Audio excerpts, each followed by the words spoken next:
วันนี้รถเกี่ยวเขาก็จะมาเกี่ยวให้นะครับในส่วนของแปลงที่มันสามารถที่จะเกี่ยวได้ครับพอได้เวลารถเขาก็ลงหลุมลำเลยครับเพราะต้องทำเวลามีหลายเจ้าที่ต้องรอเกี่ยวถ้าถามว่ามันประหยัดมันดีกว่าใช้คนเกี่ยวไหมถ้าให้คิดด้านกำไรขาดทุนก็ต้องขอตอบได้เลยว่ารถเกี่ยวชนะขาดร้อยมันจะเหมาะในผืนนาแปลงใหญ่ๆแล้วก็ ความสะดวกรวดเร็วปีนี้ผมก็ใช้วิธีทั้งสองแบบนะครับก็คือใช้รถเกี่ยวด้วย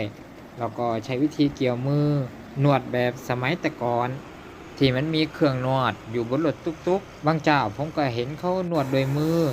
หรือเอามาทุบๆตีๆเพราะให้เม็ดเขามันรุดวิธีการที่จะได้ข้าวเปลือกมันก็มีหลายวิธีเนาะตามเหตุตามปัจจัยของแต่ละเจ้าก็ว่ากันไป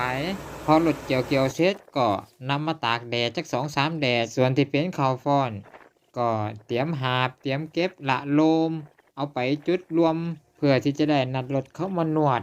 แล้วก็เก็บทีเดียวพร้อมกันไปเลยครับ